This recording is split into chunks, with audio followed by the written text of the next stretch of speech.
And here we are a couple of hours later with the result of today's work. Now, as you can see, I did do some modifications. Most visibly, the ventilator fan along with its overkill power supply electronics are gone. And this has been completely redone. I shortened the wires. I generally cleaned up a lot of the wiring in here. This has been completely redone. The voltage regulator is now insulated properly, the way it's supposed to be. The original heatsink is still there, but it has a bit of an outboard extension right there. And the transformer turned out to be good enough. It does get warm if you put a bit of a load on it. That's why you can hear a ventilator spinning. I'm going to explain that in just a few minutes. So that is good. No point in replacing it, at least with this voltage regulator still in place. I said I was going to put in a completely different circuit that could put out more amps. Well, I'm going to do that maybe later on, but for right now this is good. The circuit board, now I was wrong about saying that this was one of the circuits out of the data sheet of the voltage regulator. This actually has a bit of an added feature. It has an internal voltage limiter, which controls what's the maximum voltage you can adjust on this knob out here. Now, there is a potentiometer for that down here, and this there used to be this one inside of there. I replaced it because what was going on? Now, I thought that I could just easily increase the output voltage. I mean, you know, this meter goes up to 30 volts, and originally it was just 23 that this thing could output. I thought I could just easily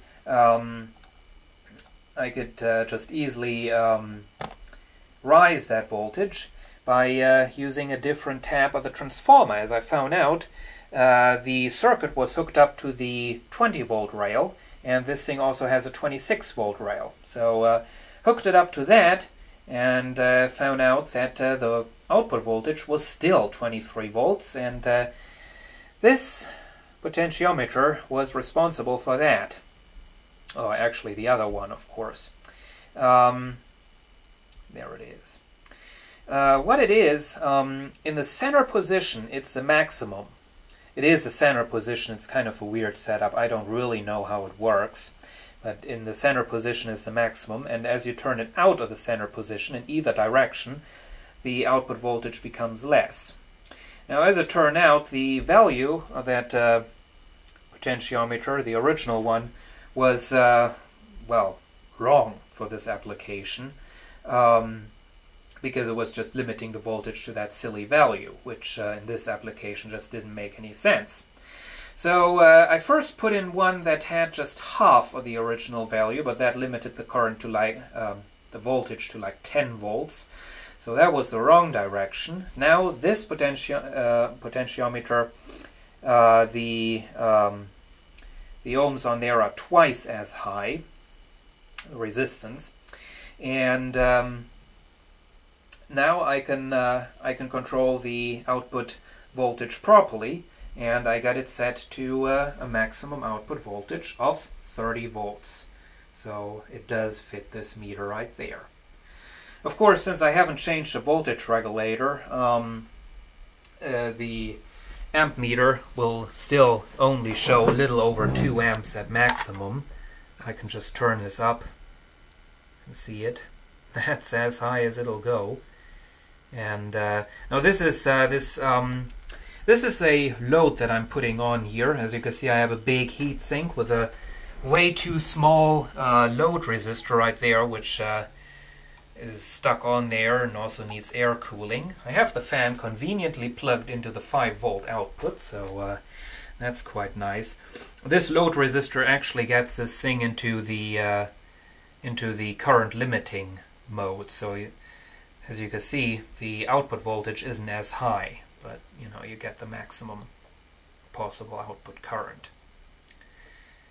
And Okay, so that's still limited, but for right now it's okay. And well, that's basically all of it. Now I'm going to explain what's... Oh, and I replaced that LED. The super bright one is gone, and I put in a regular one, which is still pretty bright, but much better than the original one. That's for sure. I also tightened down the nuts on these switches. They were kind of loose. So, as you can see, I have this load resistor right here, and this is for testing. So, what you do is, first of all, you want to make sure that the transformer and all the basic power supply components are capable of putting out the maximum current that this thing can output. So you go all the way up. This limits the current already, and this is basically... it seems like these voltage regulators can have some different characteristics.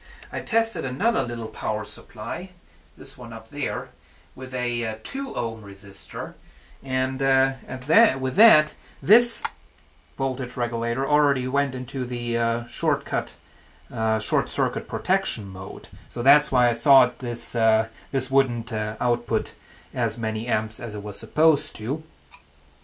I'm now using a 10 ohm resistor, which is good enough. So you have it in the current limiting mode, where it turns down the voltage, and you just kind of feel. Transformer is getting warm, but as you can see, it's not terribly hot, not cooking. Ooh, rectifier bridge is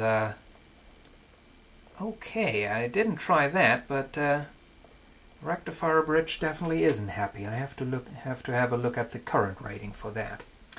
Anyway, then we want to see if the heatsink, the voltage regulator, is big enough. For that, we turn the voltage down. Basically, we want a low output voltage, but still as many amps as possible. So you got to make a bit of a compromise there. So we now have right around 1 amp. And as you can see, we're outputting around 8 volts. Now we have around 30 volts going into the chip. So it now has to burn, what, 22 volts. Turns them into heat. 22 volts at 1 ampere means 22 watts that this thing is now burning. And this is really getting pretty hot, and I can tell you, with just this little heatsink in there, this would already be dead. That's for sure. This outboard heatsink is definitely a very good idea, and now I can run this without the ventilator fan. So this is really getting hot. It really is. The rectifier bridge is cooling down. Anyway, so there it is. That's a modified power supply, homemade by somebody else in 1997, as I found out. Ooh, date on this homemade power supply. There it is. Bit of a fail right there, 1197. It is made in 1997 because on this board, on the underside, it also says 97. So there it is.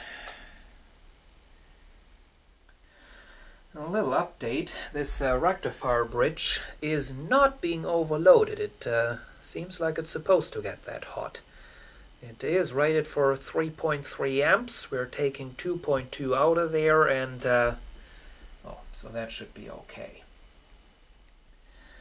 And a little update, last one for today. I now screwed the circuit board in place properly, so that is now nice and safe. I shortened this wire right there because that was still a little bit too long, and most importantly, I installed not 1, but 2 fuses. I first installed this one, 2.5 amps. That is protecting the output. So in case something goes wrong and the chip doesn't limit the current anymore, this is going to kick in. And then I noticed, well, that's kind of a stupid setup, because all the circuitry, in case something goes wrong, is still going to be connected. So since I didn't felt like rewiring this all, I installed a second fuse, which is directly in between the secondary output of the transformer and the circuitry. The 5-volt rail, sadly, remains without any kind of a fuse. For one thing, I don't feel like installing any more fuses in here, and the other thing is I don't have any more of these nice handy fuse holders. So, that's it. Hope you've enjoyed this video, and see you again soon.